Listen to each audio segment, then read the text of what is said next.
Pemirsa, Presiden Prabowo Subianto umumkan kenaikan gaji hakim hingga 280%. Presiden berdalih kenaikan gaji hakim karena peran mereka sebagai benteng terakhir keadilan.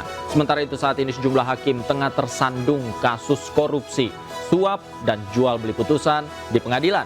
Bahkan menurut data ICW, dalam kurun waktu 2011-2024, 29 hakim telah ditetapkan sebagai tersangka korupsi. Lantas apakah kenaikan gaji tersebut efektif untuk tangkal hakim korupsi dan peradilan di Indonesia membaik? Bersama saya Davi Pratama. Pemirsa, inilah The Prime Show selengkapnya.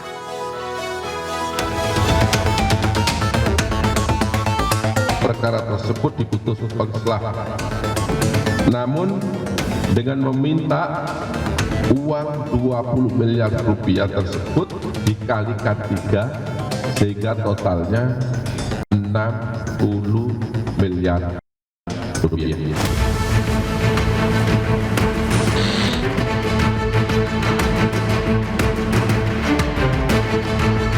Gaji-gaji hakim akan dinaikkan, di mana kenaikan yang tertinggi mencapai 280%.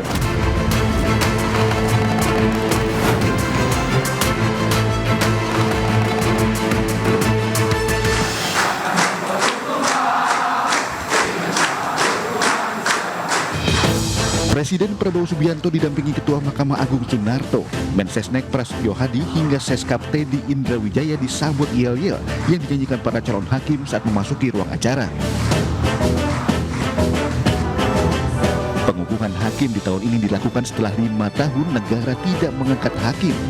Pengangkatan hakim kali terakhir pada 2020. Hari ini mengumumkan bahwa gaji-gaji hakim akan dinaikkan demi kesejahteraan para hakim dengan tingkat kenaikan bervariasi sesuai golongan, di mana kenaikan yang tertinggi mencapai 280%.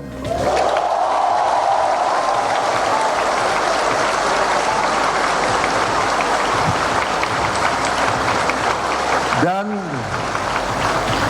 golongan yang naik tertinggi adalah golongan yang paling junior, paling bawah.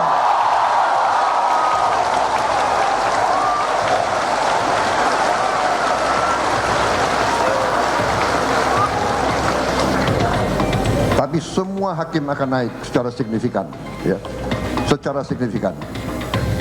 Dan saya monitor terus. Saat berpidato, Prabowo Subianto mengumumkan kenaikan gaji hakim, di mana hakim paling junior kenaikan paling tinggi yakni 280%. Sebanyak 1.451 hakim terdiri dari 921 orang untuk peradilan umum, 362 orang peradilan agama, 143 orang untuk peradilan tata usaha negara, dan 25 orang pengadilan militer. Sedangkan penempatan mereka akan disebar di pengadilan-pengadilan kelas 2 di seluruh Indonesia.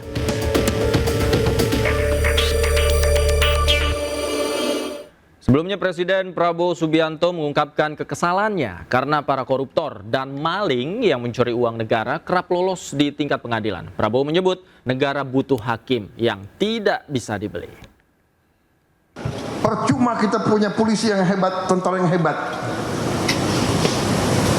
Si koruptor, si maling, si bajingan itu begitu ke pengadilan lolos. Kasihan ini anak buahmu, Kapolri. Jadi kita butuh hakim yang benar-benar tidak bisa digoyahkan, tidak bisa dibeli.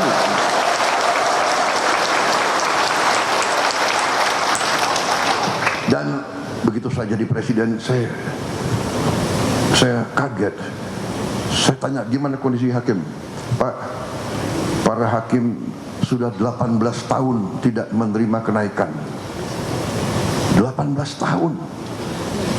Padahal hakim-hakim menangani perkara triliunan. Saya dapat laporan ada hakim yang masih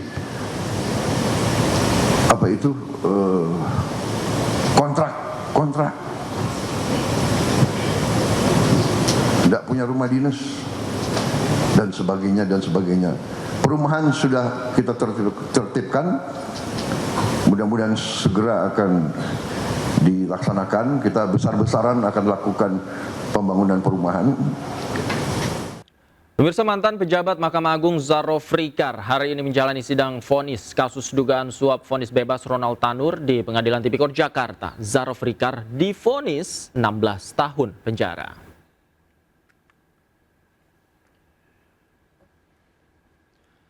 Pengadilan Tindak Pidana Korupsi menggelar sidang pembacaan vonis dalam kasus suap vonis bebas Ronald Tanur terkait kematian kekasihnya Dini Sera Afrianti. Vonis dibacakan untuk mantan pejabat Mahkamah Agung sekaligus maklar kasus Zarof Rikar, Ibu Ronald Tanur, Meriska Wijaya, dan pengacara Tanur, Lisa Rahmat. Ketiganya diduga melakukan suap kepada 3 hakim Pengadilan Negeri Surabaya. Zarof Rikar divonis 16 tahun penjara dan terbukti korupsi senilai 1 triliun rupiah. Sebelumnya, Zarof Rikar didakwa menerima gratifikasi hampir 1 triliun rupiah dan 51 kg emas selama 10 tahun menjadi pejabat Mahkamah Agung. Selain itu, Zarof didakwa terlibat menjadi maklar perkara dalam vonis bebas Ronald Tanur. Vonis Zarof Rikar lebih rendah dari tuntutan jaksa, yaitu 20 tahun penjara. Sebelumnya, Oktober 2024 yang lalu, 3 hakim Pengadilan Negeri Surabaya didakwa menerima suap dan gratifikasi sebesar 4,6 miliar rupiah. Suap tersebut merupakan upaya untuk membebaskan Ronald Tanur.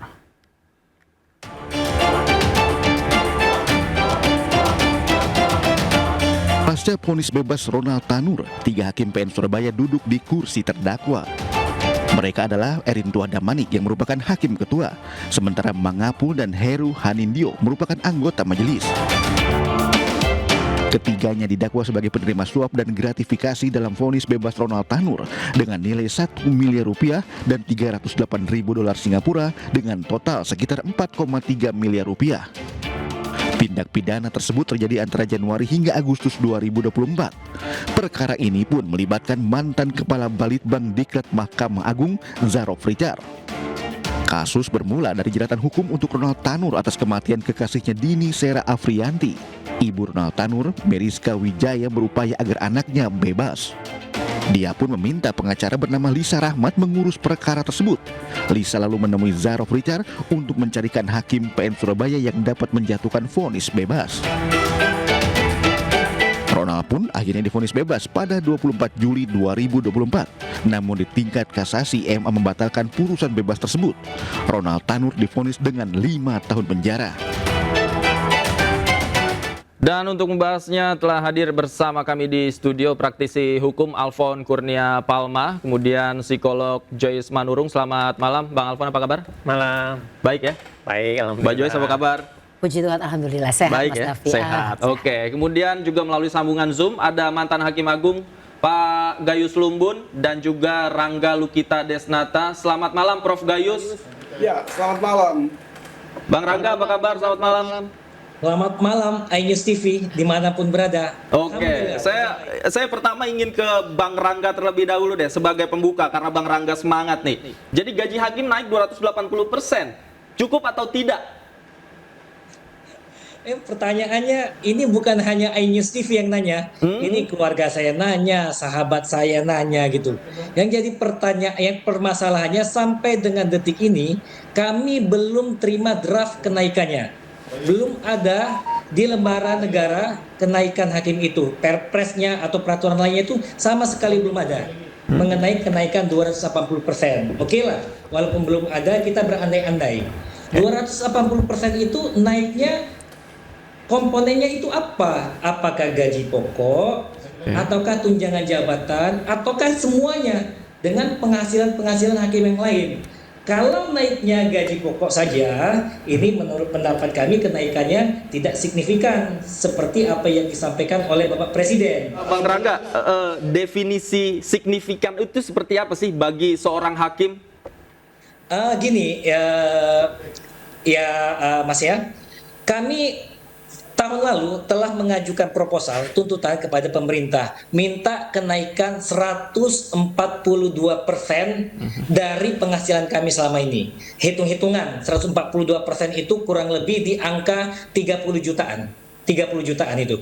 Hasil kajian kami, 30 jutaan itu sudah mencukupin kebutuhan dasar kami, kelayakan hidup kami, berikut dengan tambahan-tambahan pengeluaran kami apabila kalau kami mau pulang kampung menjenguk orang tua, berziarah ke makam orang tua, dan merayakan hari-hari raya dengan keluarga besar. Karena kenapa? Hakim-hakim ini ditempatkan di seluruh pelosok penjuru Indonesia, dari Sabang sampai Merauke, dari Melongwane sampai Rote Endau, dari atas gunung sampai ke Lembah, sampai ke pulau-pulau terluar. Sedangkan kami mempunyai keluarga di kota kami, tempat kami asal masing-masing. Nah, jadi komponen 30 juta sampai 40 juta tuntutan kami tahun lalu itu menurut pendapat kami dapat menutupi pengeluaran kami. Apakah itu lebih? Tidak, itu pas-pasan saja, itu tuntutan kami tahun lalu. Nah, kalau dinaikkan Pak Prabowo 280%, hitungan dari gaji pokok itu masih jauh dari tuntutan kami.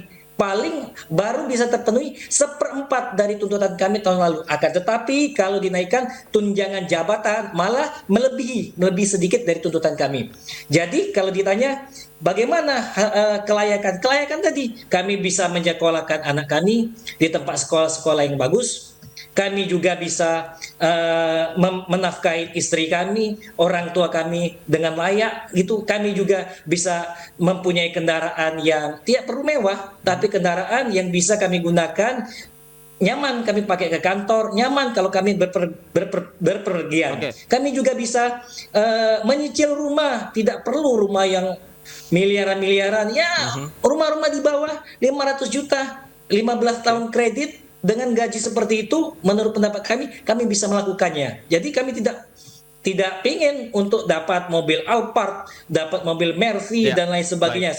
Seperti hakim-hakim di luar negeri. Cukup mobil-mobil standar. Ini saya minta print kan dari kesekretariatan. Gaji pokok saya itu hanya 3.390.000. Oke, tahan di gaji pokok. Nanti kita bedah lagi secara detail usai jeda berikut. Pemirsa, jangan kemana-mana. The Prime Show masih akan kembali. Tetaplah bersama kami.